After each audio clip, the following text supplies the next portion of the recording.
गिबियावनो बर' लाइमोन लिरगिरि गौथुमनिफ्राय साफ्रोमनिसिमबो जोङो गोजोन हामलायनायखौ जासिहरग्रोनाय जाबाय। बर' लाइमोन लिरगिरि गौथुमा 2018 मायथाइयाव दाजानानै दिनै 4 बोसोराव आगान होबाय आरो दिनै ब्रैथि जथुम्मानि सेथि सान। बे सेथि साननि हाबाफारि महरै जोङो रेजिस्ट्रेसन डेलिगेट रेजिस्ट्रेसना जोंहा अलरेडि जानानै थांबाय। ओमफ्राय मोनसे गोनांथार सावरायनाय हाबाफारि जोंहा दङ जे बर' लाइमोन लिरगिरि गौथुमहा गावहानो मोनसे जिहेतु मिशन दङ। बे मिशना जाहैबाय फराय सोरजि आरो जौगा।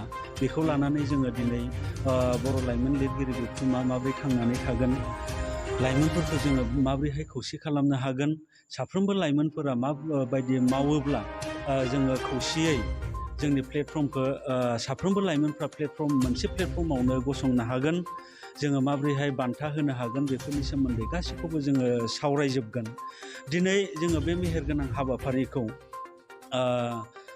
बिश्वनाथ जिल्लानि सिङाव थानाय नैबे नदुवार हालामनि सिजुसा बर' गुदि फरायसालियाव जोङो साननैनि हाबाफारिजों लादों। बेखायनो जोङो गाजा गोमजायै खुंगोन। मानोना बे थावनिया मोनसे जारिमिनारि थावनि। बेयाव आसाम आरो अरुणाचलनि बेयो मोनसे समायना बर्डार। गोबां दावबायारिफ्रा बेयाव फैनानै बाहागो लाफैयो। बेखायनो जोङो आब्रुथि गोनाङै बे हाबाफारिखौ जाफुंहोनो नाजादों।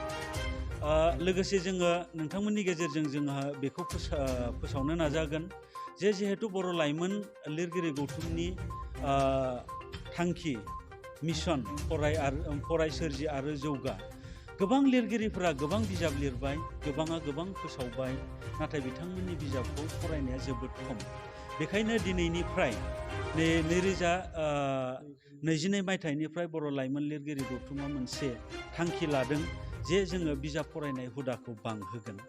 जोङो गिदिर गिदिर मुंदांखा लिरगिरिफोरनि बिजाबफोरखौ गाबोन फुंनि समाव जोङो फरायहोगोन।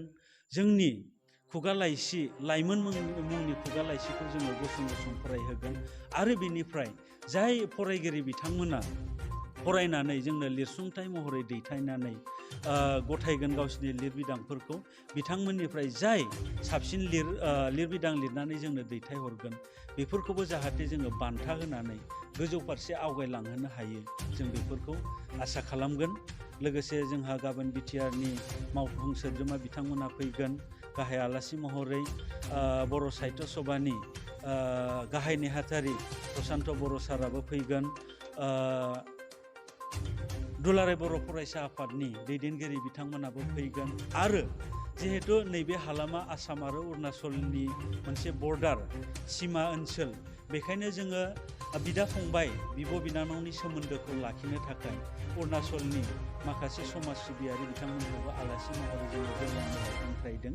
दा जोंनि थांखिया बेनो जे जोङो खौसेथिखौ नागिरो, खौसेथियै जोङो जौगालांगोन आरो साफ्रोमबो लाइमोनफोरा जाहाथे जौगा थाखोनि प्लेटफर्म मोनो, बे थांखिखौ लानानै जोङो नैबे साननैनि हाबाफारिखौ सिजौसा गुदि बर' थुनलाइ आफादनि दैदेननायाव बा बिथांमोननि बानजायनायाव जोङो खुंफुंलांनो आवगायबोदों।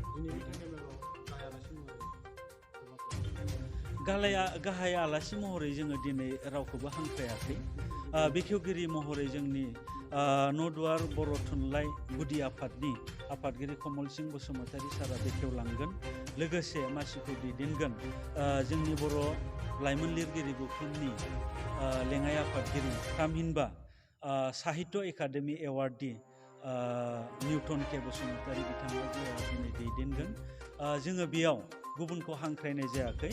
हांख्रायनाय जायैनि जाहोना बेनो जोङो बेयाव डिसिसनखौ गाव गावनो लाग्रोगोन। माबायदिहै खालामोब्ला जोङो लाइमोनखौ फोथांनानै लाखिगोन, बे डिसिसनखौ लाग्रोनानै उननि समफोराव जाहाथे बिथांमोनखौ लेंहरनो हागोन, जों बे थांखिखौ लागोन। खिन्थु गाबोननि नैथि सानाव जोङो साबा फुंखा सुबुंखौ लेंहरदों।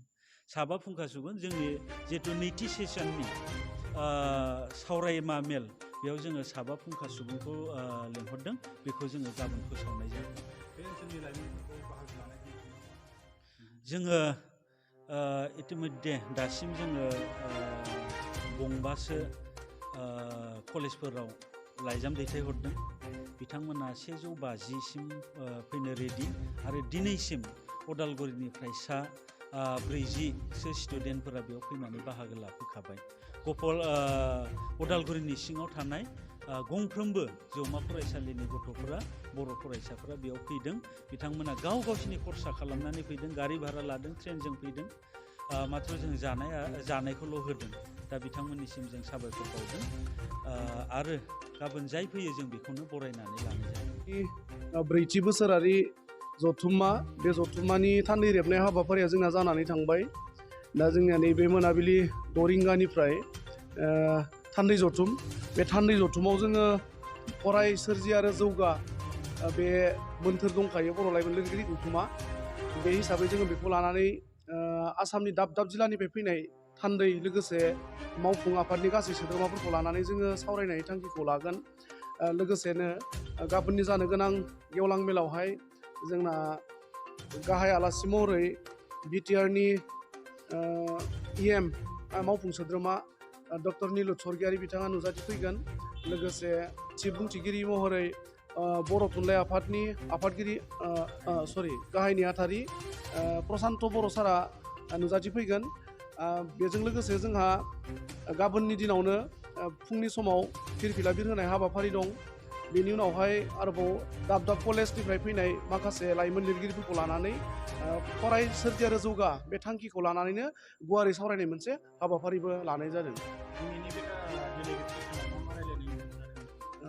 फैबाय थानाय समावहाय बर' लाइमोन लिरगिरि गौथुमा माखासे बिथांखिफोरखौ लानानै माने मावलांनो थाखाय जोङो दिनै थान्दै जथुमनि गेजेरजों सावरायनो थाखाय जोङो थि खालामदों। दा बिदिनो दिनै 2018 मायथाइयाव 2018 मायथाइयाव गायसनजानाय बे बर' लाइमोन लिरगिरि गौथुमा आसामनि दाब दाब जिल्लायावबो जोङो जिल्ला आफाद दाफुंनायनि मोनसे थांखिखौ जोङो दैखांगोन बे दिनैनि थान्दै जथुमानि गेजेरजों।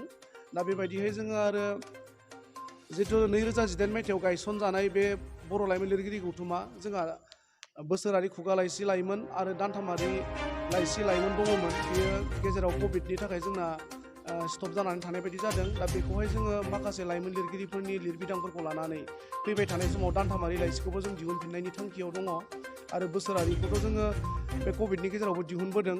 दा बेखौबो जोङो गाबोन बे जोंनि 3थि बिसान बे खुगा लाइसि लाइमोनखौ गाबोन बेखेवनाय जागोन आरो बेफोरनि गेजेराव बेफोरखौ लानानैनो जोङो सावरायनाय जागोन।